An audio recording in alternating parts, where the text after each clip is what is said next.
Thank you. Well, most of my talk's been stolen already, of course. Really sorry. But I want to talk about happiness is a serious business. And so I'm Nick. I founded this company called Happiness Works about 2.5 years ago. I mean, I say a company, a business, you know, it's a sort of money drain at the moment when you're doing a startup. You know, these things don't exactly always start as you want them to. But my background is that I'm a statistician. I worked at a think tank in London called New Economics Foundation since about the year 2000, and I was asked to do some work on what was called well-being, and basically I was asked, think tanks compete for meaning. That's what we do. We're trying to look at how we can get meaning into policy and how does it represent the values that our think tank stands for. So I was asked to drive some meaning under the word well-being. And being a statistician, I wanted to put numbers under there about people's experience of life. So I spent really the last 15 years trying to persuade governments, statisticians, statistics authorities that they actually need to measure things differently. And things like David Cameron's policy on well-being and the fact the Office of National Statistics measures well-being as part of my team's, what was the things we were campaigning for anyway. But about 5 years ago, I started to think about business, and it led to a train of thought about could we take these skills about measuring people's quality of life and take them into the business arena. And about two and a half years ago, I left the think tank and set up my own business. Really, I'm going to talk to you about happiness at work, about happiness generally, and what are some numbers around that, and why numbers are good at making it something which seems so sort of up there. Is grounding it. You know, part of the language of business is numbers. So can we create good numbers around something that really matters, like people's experience of work? So I think that nearly everybody gets that miserable people do miserable work. You know, we get this. We understand that that is a waste of potential. And we kind of get that happy people, you know, happy, passionate people do great things. But the problem is that there's actually not many people that are really, really fulfilled at work. And a lot of people are sort of going along okay. And the thing with okay is that there aren't any fires. There aren't any tantrums. There's no big bad signals going on. But okay is not okay in terms of performance and in terms for the individual, for the organization. So there's nothing terribly wrong, but there's nothing terribly right either. And that's the trap, I think, that most organizations, a lot of organizations get into. So I want to talk about happiness, and actually I would dispute the fact that happiness is different for everybody. You know, this is actually my best mate, Pete. Okay? And Pete, when he was talking at my 50th the other last year, yeah, I know I don't look 50, but anyway, he goes to me, he goes, the reason that Nick chooses me as a friend is because I'm balder and fatter than him. And he is a big man, but he has a huge heart, and he's a lovely man. And we can all recognize that he is happy. We can see the wrinkles around his eyes. He is just embodying it at this moment. And what I would put to you is that happiness is a universal human experience, that every human being on this planet experiences happiness, recognizes it, knows what it is. And so we can be sure that if every human being experiences this, then this is a highly functional thing for humans to do. Because otherwise, I know evolution doesn't have a purpose, but there wouldn't be the investment over millennia in human beings to experience emotions unless they were useful. And in fact, you know, lots of research and archaeological research and all sorts of things is showing that emotions come before cognition in human beings. Human beings were compassionate before we were rational. We're emotional creatures first. It's a lot of the reasons that you know, I mean, kids, you know, when they're very, very young, have strong emotions long before they have words and things like that. They are emoting. And you know, we understand that things like anger and fear are part of the fight and flight mechanism. That when we feel angry, we're basically responding to a situation that someone's violated a norm for us, they've overstepped a mark for us, it makes something feels unfair, and we have a response of anger, and anger is experienced in the body. All emotions, the difference between emotions, one of the fundamental difference between emotions and cognition is that emotions are experienced in the body because they ready us to act. An emotion like anger is giving us energy so we can respond. Maybe effectively humans do have the capacity to physically respond to things, and anger is allowing us to do that. Fear is about a threat in the environment, and we feel frightened, and there's lots of rational, functional responses to fear. One of them is freeze, so that the predator doesn't see us. Another is to run very fast away. Another one, which psychology missed for about 40 years in its history, because during the 1920s to about the 1960s, a lot of psychologists didn't want to study women because they were too emotional. And women tend to have a fear response which is slightly different than men, and it would be more to group together and respond to a fear together. So there's a sort of a circle that gets made. So these are highly functional things that are experienced in human beings. And another one, which is perhaps more less obvious, but sadness is a natural human emotion. It's about the loss of a support system. And we experience sadness as a draining of energy in the body. Why is that functional? Well, if you've just lost a support system, it would be dysfunctional to run around with a lot of energy and find a new one straight away. So actually it pays us as an organism to slow down, sometimes for months. Grief is a natural process. It pays us to slow down, to reflect, to think about what was good about the loss we have, in the sense that the experience of sorrow and sadness is really a function of how happy and how joyful we had been. It's that loss which we are experiencing. And so a slowing down helps us reflect on that. So what's the function of happiness? It must also be functional. It's not only an outcome. Okay, we like to feel happy. It is an outcome. We do feel happy when something's gone well. But happiness is also going to drive things for us.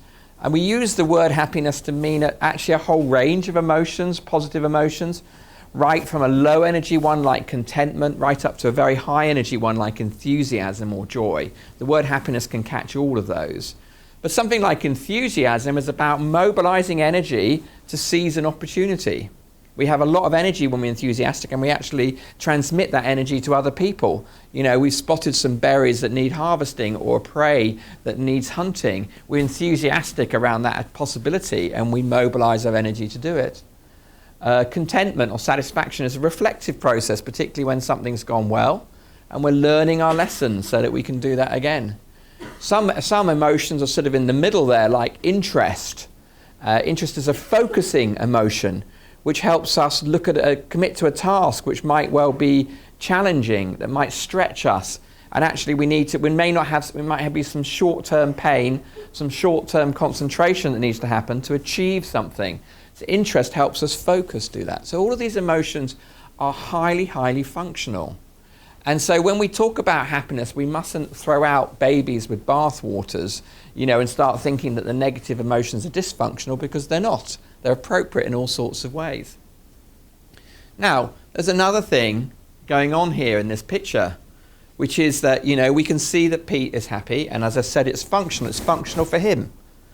But it's also something that happens between us. I mean, one of the reasons that Pete is happy in this picture is because he's with me. But the point really is that happiness is almost a social emotion. There's this sort of nonsense that goes on that happiness is selfish. It's actually not at all what happens with human beings, is that we express joy much more in relationship with other people. It's almost a social emotion. In fact, if you walk down the street laughing to yourself, you look mad. Whereas if you're doing it with another person, it's the most natural thing in the world. And emotions are contagious.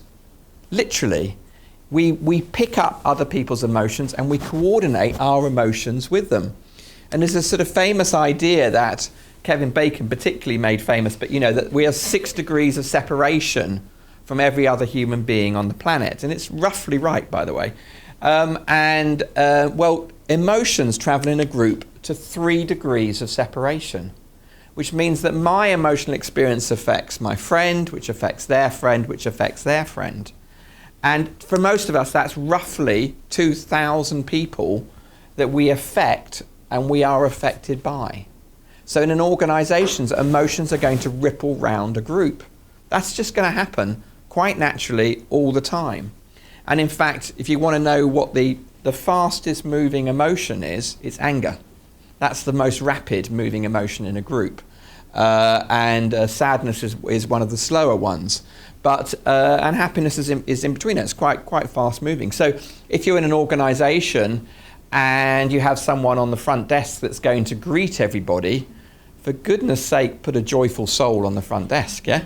Because everyone's going to walk past this person every day. And don't do what an organisation did that I visited the other month, which is that they had subcontracted the front desk to a security firm who were grim and, you know, in their uniforms every day. And everyone walks into the business every day and has to sign in and is miserable before they've even got in the door, you know. A friend of mine put out a job for the person running his front desk, and he called the job Director of First Impressions.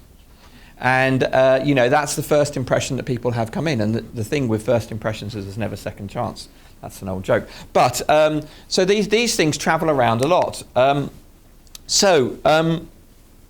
if you want to know about that work, there's a very good little TED talk called Connected by Nicholas Christakis. And basically, the research is coming from something called the Framlington Health Study. And it's a big study in the USA where they looked at the contagion of behaviours. So things like if you want to lose weight, hang out with slim people, yeah? People that eat well. You know, don't hang out with people like me, yeah? Hang out with, you know, if you want to give up smoking, hang out with non-smokers, yeah? And if you want to be happy, hang out with happy people. You know, some people in life feel like radiators, and some people feel like drains, and all sorts of people in between, and also that is obviously contextual sometimes. But, you know, it's not particularly good fun being married to a drain, you know, because you end up losing all your energy in life. And it's not much fun working with someone who's a drain. Yeah, we've all had colleagues that just suck the life out of us sometimes, and that's what's going on. So look, happiness matters, okay? It is highly functional. It is also contagious. But what do we know about happiness at work? I'm a researcher, I'm an empiricalist, I like data. And there is quite a lot of data on happiness at work, and we can talk sometimes about what the measurements mean and what they don't mean, but there's a lot of work on, Gallup do a lot of work on engagement. And my sort of take-home difference between engagement and happiness is that I think they're two sides of the same coin. They're highly correlated as constructs. The difference really is engagement's focusing a little bit more on behavior, and happiness is focusing a bit more on emotional experience. And engagement is fundamentally the organization's agenda. It's almost a code word for performance. When you're asking, are your employees engaged, you're sort of asking, are they performing? Well, people are not stupid. So if you're asking them engagement surveys and things like that, and you're saying, do you go the extra mile? They do realize that you're trying to get more out of them for the same money. And a lot of them will resist that. It's not exactly a tempting offer to them. So if you want to actually engage them, I think the best way is to ask them whether they enjoy their work. Are they happy there? Because then it feels like you want to give them something. And that is a totally different energy than trying to extract something out of them. And it's why I think the word engagement is sort of, I know I might be ahead of the curve here, but I think it's going to die as a word in organizations because it's really just the organization's agenda. But Gallup do a measure, and it's called perceptions of work. They call it engagement, but actually if you look at the questions, it is about behavior, and it is very related to happiness at work. But they have shed loads of data. So I'm going to quote their stats here and sort of take it as being roughly the same as happiness at work. I actually think happiness at work is likely to have slightly bigger effects than this. But they have 37% less absenteeism when they are comparing sort of teams which are low engagement for them versus high engagement for them. Gallup low engagement teams, by the way, are almost spot on the US average.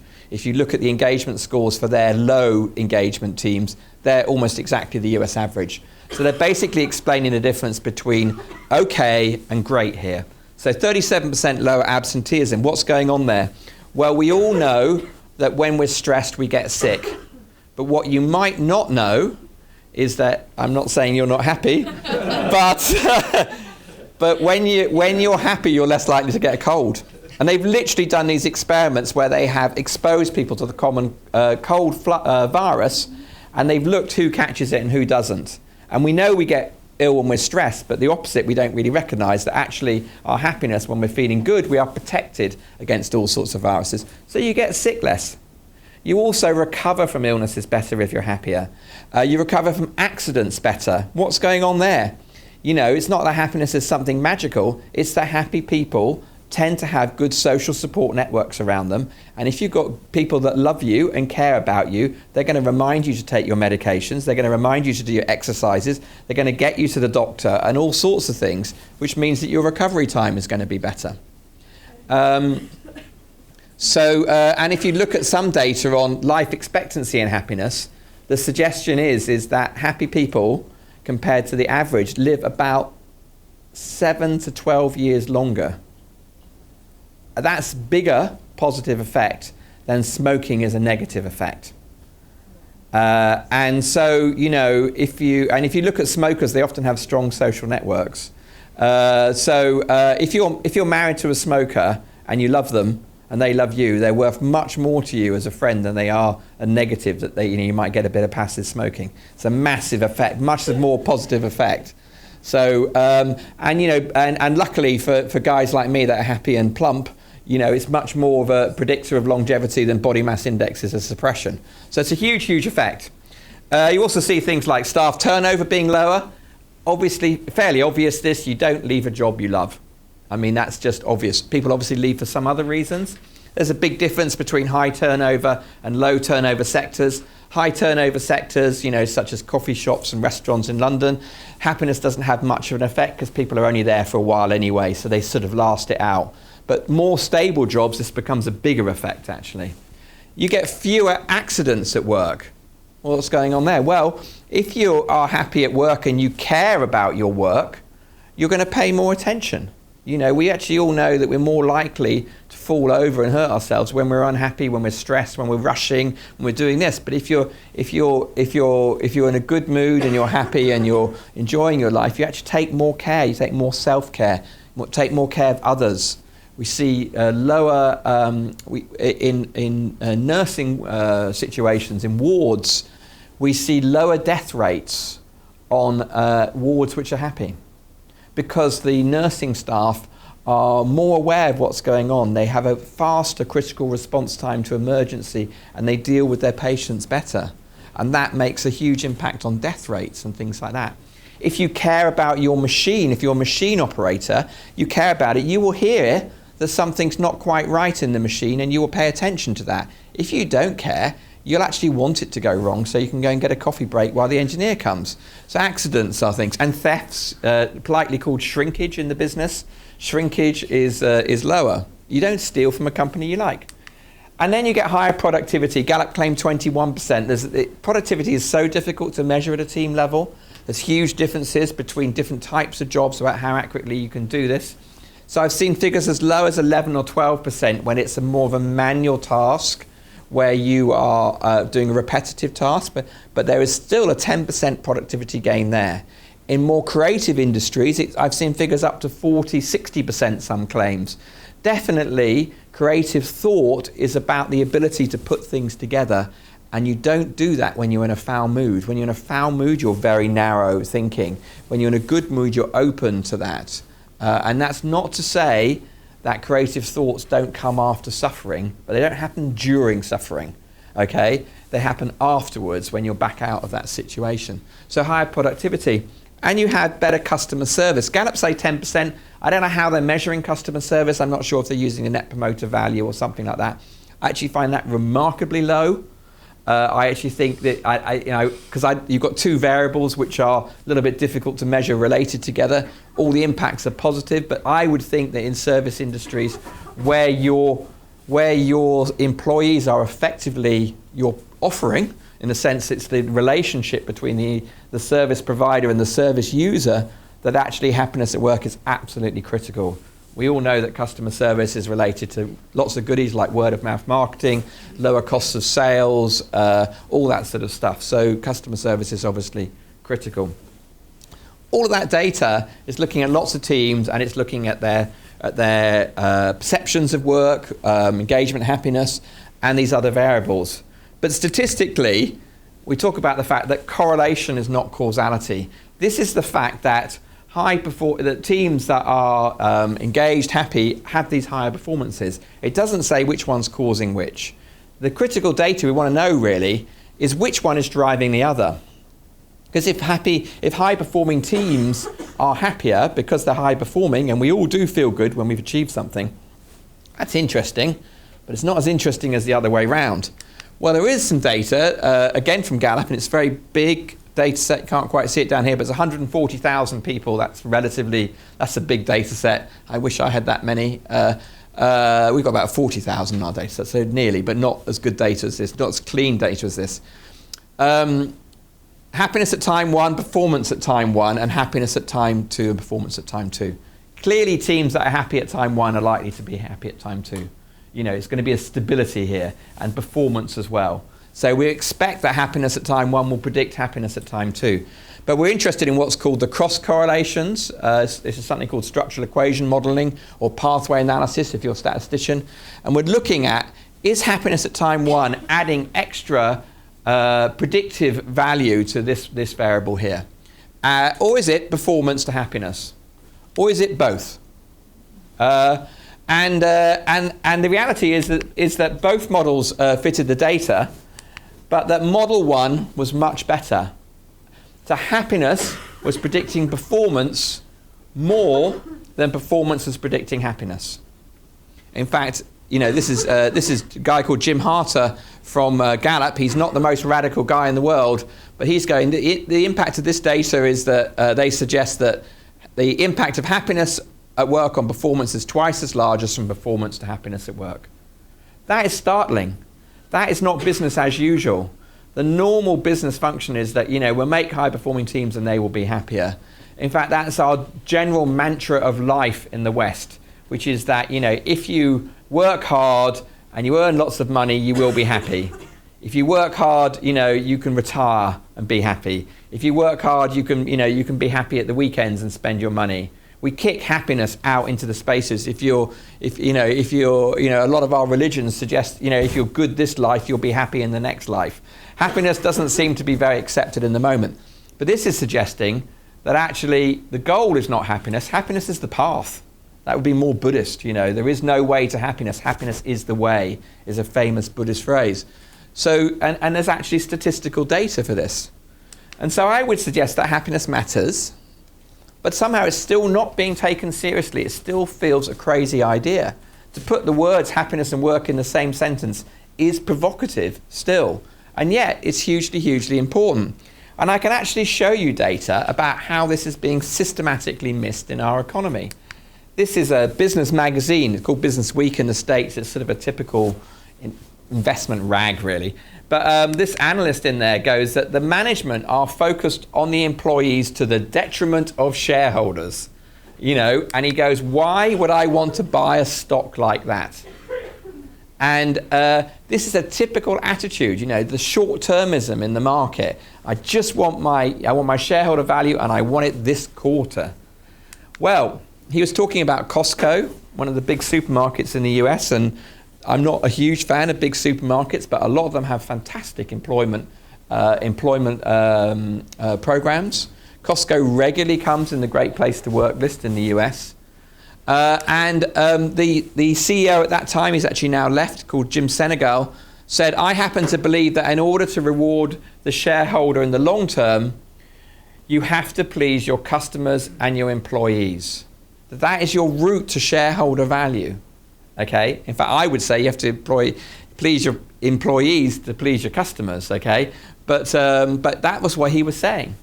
Well, someone's gone out and tested this in a fantastic piece of research. A guy I met him the other week actually called Alex Edmonds, and he looked at the stock market performance of companies that are in the Great Place to Work list, and he looked at it over a period from 1998, which was the first year that Forbes magazine published it, right up to 2008. And what he did was he created a benchmark, and the benchmark is quite difficult to create. But basically, you have to look at those companies in the 100 best places to work, and you have to find their market equivalents for each company. And the list changes each year, so you've sort of got a game where you're sort of buying a pseudo stock portfolio on January 1st, if that's when it's released, and you're selling it on December the 31st. That's the game he's playing. This is his benchmark over that period. Okay, and this is the great places to work. And that is a huge difference. It's about, over that period, if you'd invested $100 at the beginning, you got 180 this way, you got 240 the other way. That is Warren Buffett style sort of extra returns. It's about between 2 and 4% extra return every year. There are a couple of years where it does less well than others, but that's the average. Alpha is called. Alpha is the extra explained variance of it. And so the guy at the beginning, and I'm absolutely sure it was a guy who was that stock analyst, was not even doing his job. That is in the marketplace, that data. They always talk about having perfect information in the marketplace. And he was ignoring it and was losing out on huge value. So if you know anyone who's an investor, you should tell them start looking at what's the experience of employees in those companies, because that will predict performance. So happiness matters, and so you can see it at that big level about a stock market level, but actually how much does it cost a company to be only okay? So when you're only okay, you lose days through sickness, you have higher costs of recruitment, you have reduced productivity, you also will have things like reduced sales, lower customer service and less innovation. So even if you just estimate something very, very small, very, very modest here, and you put some figures around it, so you say, okay, we will have 1 day less a year sick per an employee. We'll have a 10% reduction in staff turnover. We'll have a 5%, this is the reduction as the cost, but a 5% increase in productivity. Yeah?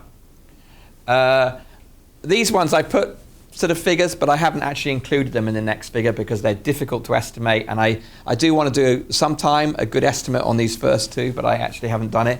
You have to sort of model things quite carefully. So I haven't even included those figures in here. But I want to estimate the cost of unhappiness. Now, you may not know, but the average size of a company in the UK is 275 employees. There's 31 million people that work in the UK economy. If you line them up with those that work in small companies at one end, those in big others, the 15.5 millionth employees in a company about 275 people. That's an average size company. Well, if you look at the cost for that company, it's about £600,000 every year that is costing them from only being okay, and those sort of, just those very, very modest assumptions I made. And that works out at about £200 per an employee per month for just being okay. And it's not even, I'm taking such modest assumptions there. If you've got someone unhappy, they might be costing you thousands a month, that individual. But if you've got a company that's okay, you're probably losing at least £200 per person per month from just being okay. By the way, if you added that to the UK economy, that's 50 billion from being okay to just being a step towards happiness.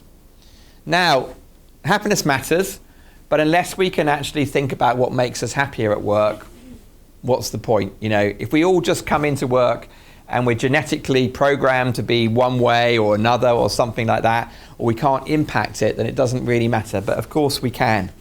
And we're coming up really with what we call 5 ways to happiness at work. A bit like, what are your 5 fruit and vegetables a day? But 5 is a relatively good number here, by the way, and I'm going to come back to your list in a minute, because you did get 3, but you missed 2 in your list.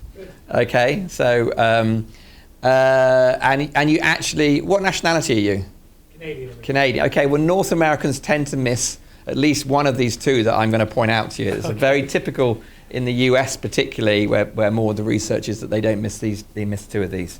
Okay, so, and actually they are the first 2 that I'm going to talk about. The first thing about happiness at work, and you completely missed, my friend, is relationships. is connections, which is that we are relational beings, and our relationships with other people at work is an absolute critical indicator of our happiness at work. There's obviously the old mantra, people join organizations, they leave managers. If you're poorly managed or you don't get on with your colleagues, it's going to be hard for you to enjoy your work. And relationships are the most important, one of the biggest factors anyway. The second one, which you also missed, is be fair, which is that if organizations are not transparent, they don't treat people with respect, they don't pay fairly, this is a hygiene issue as much as anything else, but then you're just not going to get off the ground at all, And if you're not treated fairly, the emotional reaction is anger. When you feel that you are not treated fairly, or you feel a colleague hasn't been treated fairly, you get angry on their behalf. That is a sort of social contagion of emotions. And a story will reverberate around an organization very quickly about unfairness in an organization. It's really, really important to get right. And you need that base in any culture if you want to be happier. And then you start to get it right. Well, that's good. Okay, so the next one is empower. I only had 20 minutes, remember? Yeah. I reckon you read Daniel Pink and Drive because you hit the Daniel Pink 3, which are coming up now. Good. And of course, Daniel Pink didn't make these up either, by the way. They're basically classically out of something called self-determination theory. But whatever. Empower is about autonomy, is about people being able to choose. You talked about freedom to choose. To be yourself, to shape your work, to influence it, is very, very important. And when we feel empowered, we much more enjoy our work. The next one is to challenge people, to stretch them, about using their strengths, about learning new things, about achievement. I can't remember exactly what expression you used, but you were basically hitting this one here. And someone talked about growing and developing. Yeah, we like to be stretched. In fact, it's a fantastic experience when the challenge is just pulling us forward, almost by the nose into what we're doing, where our skills are really matched to the challenges we face. When we're too skillful for a challenge we face, we get bored because we're not using our skills. When we haven't got enough skills for the challenge, we get stressed and anxious because we don't have the ability to do it. There's a sweet spot in the middle there, often called flow. A very famous psychologist called Mihaly Csikszentmihalyi. And he talks about the flow experiences. Tennis players talk about being in the zone. Musicians lose themselves in the music. Statisticians like me lose ourselves in Excel spreadsheets. It's just the way we are. But if I do get into analysing data, hours can go by and I haven't noticed them going because I'm so engaged in my work. Challenge. And the last one is inspire, which is about a sense of purpose, the social value of your work, which is that we like to be part of something that is making a difference. We can see this in the data all over the place. People who are in caring professions are happier given all sorts of other things than people who are just in commerce, okay? In fact, sometimes the market exploits this. They get paid less, give up income to do those caring professions because this is where they get their buzz. So those are what they are, and actually really, if you want to use the sort of more psychological words, they're about relationships, or relatedness is one of the things. They're about fairness, about autonomy, mastery, purpose is what Daniel Pink talks about. Other people will use different words in here, but you can map these against, you can even put Maslow into this if you want to. This is not new, it's just a summary of lots and lots of work that's gone before about what are the sort of things that go. We frame them as these words really these to be more positive, active words that organizations can do. Connect, be fair, empower, challenge, and inspire. So another thing with Pete, and I told you this before, is happiness is visible. We can see he's happy. And really, as a statistician, I'm interested in, can organizations see how happy their employees are? One of my trainings in my 20s, that's a long time ago now, was I trained to be a psychotherapist. My mother was a family counsellor. My father was a businessman. I was a sort of statistician. I went and did a training in psychotherapy. I don't really know why, I can't remember, but I did. I loved it. And I did my 100 hours solo, but then I stopped because I became much more interested in systems. But really, the trick, if you want to call it a trick, of a counsellor, a therapist, a coach, is that they listen and they reflect back. It's really the main skill you learn as a counsellor. So listen to your client and reflect back to them so that the client can see themselves. Well, I'm interested in how statistics can do that for an organisation. In fact, I've talked for many years about the fact that our indicators are really helping a society see itself.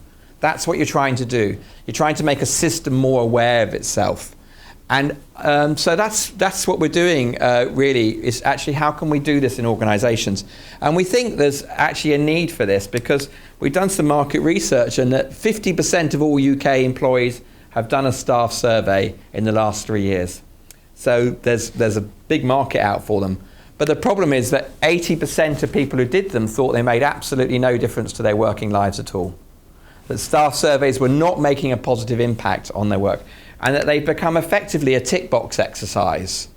And people, they wait weeks for reports. They do the survey, it's a long, boring form, and then, maybe about 3 months later, someone says, oh, our engagement scores are in. And it means there's months before any action happens at all. And so I will tease this sort of, or provoke this market and say that actually engagement surveys don't even hold the value they're trying to measure. They are disengaging processes. So if you're going to do something in this space, you have to do it differently. And so we're starting to do it differently. We've been running a Happiness at Work survey for about 2 or 3 years now. It gives instant reports. They're fun. Individuals get their own reports, a bit like Cosmo magazine, mostly A's, mostly B's. What are your happiness drivers? But we're just starting to launch a new tool, which is even more radically different. And it's basically based on one simple daily question every day. And that was, how happy were you at work today? And people click, and it's just one click. It's sort of like an app. It's mainly delivered by email. Can be a physical installation. And people go, oh, you want to do it every day. But actually what happens is that people start to feel noticed, that that they're being asked every day, how was your day? And what happens is you start to instantly see results. This is an unhappy team. Only 25% of this team were happy this day. A happy team might be 100% happy. You can start to see time trends. This is actually my team's data. So Christmas, Steve was obviously working one day between Christmas and New Year. But basically we took the time off there. But you can start to see how data changes over time. And basically we think that the definitive people metric in an organisation is percentage of days worked that were happy. You can see that on a daily basis, a weekly basis, a monthly basis. And it becomes a leading indicator in your company's KPIs. So that actually, instead of having lag indicators for people like absenteeism, like staff turnover, which you can only find out after a lot of time's gone by, you have an indicator which is changing on a daily, weekly, monthly basis, and you can start to understand which teams are doing well, which aren't, and you can start to attend them. We also do a climate survey, normally every month, but it can be less often. But it asks you questions that are important, like your work-life balance every month. And we'll start to produce instant reports that are based around those 5 ways. How well are you connected, being fair, empowered in that space. You can start to see yellow traffic lights, start to fix them that way. The next thing that becomes important is that, measurement is fine. I love measurement. I'm a statistician. I love 4 decimal places. It's not the most important thing ultimately. It's what are the conversations that gets generated by that? What new ideas do people have about how to work together? And do they actually change their behavior? Because you're only going to get happier at work if you change something. Otherwise, you're going to stay the same. So we have things where people can post their ideas about what's going to make happy. People can vote them. We're actually starting to build a whole evidence-based ideas bank that people can draw on what other organizations are doing, or what does the research say in this area, so that you can start to inspire you, because it is difficult sometimes to know what's going to be a good intervention in this space, and you can start to plot when they've been done. So one of our beta testing clients was called Forward Partners. They're a venture capital fund. I sort of went to them to see if they'd invest in us, but they were the wrong type of people. But they said, oh, we'll use your tool though. And they've been using it for about 3 months, right? And they're absolute fans of ours. And David Norris, the partner there, goes, the fact we asked every single person every day if they're happy means that their opinion counts. And they've started to have weekly discussions on which actions which were the best ideas to take into action. One of the partners said, we used to have this Friday stand-up, And we knew it was important. We knew we should be doing this, but we didn't know what we should be doing in the stand-up, really. And so I'd only give it like 5 out of 10. It was good to do. But he said, now we're using Mood Map, I'd give it 8 out of 10 because we've got useful things to talk about every week. They've had a big discussion about their personal strengths, and they actually discovered that people had strengths they didn't even know were in the organization. You know, digital skills, you know, things that actually had commercial value. And people had come and they'd been doing a different job and they didn't know they'd done that before. And they've set targets such as that no one will leave the organization due to being unhappy. They might leave because they can get more money, they might leave because another reason, but they're not going to leave because they're not happy here. And that's a bold target, really. And Matt Buckland, who's head of talent there, you might have seen Matt Buckland's name in the press release. Did any of you see that tweet, which was karma? Someone's just walked into my office. Yeah, did you see that one this week? Basically, he was interviewing someone, and this guy had pushed past him on the tube and told him to F off. And then the guy walked in to be interviewed by him, and he tweeted, "Perfect karma." The guy that just... Anyway, that's Matt Buckland, by the way. So I think it was retweeted like 30,000 times within a day. Anyway, he said these conversations happened because the tool existed. So it's moodmap.io. That's what it does. So really, just to recap, this is happiness. It is a universal human experience. Emotions and emotional fields exist in organizations, whether you want to take notice of them and respond to them or not, they are there. It's contagious, it's functional. Happy people deliver great results, but okay is actually not okay. And then probably one last point is that a friend of mine always says, the soft stuff is the hard stuff. Making people happier, helping people be happier at work is not easy. It requires effort, it requires commitment to that, it requires commitment to that process.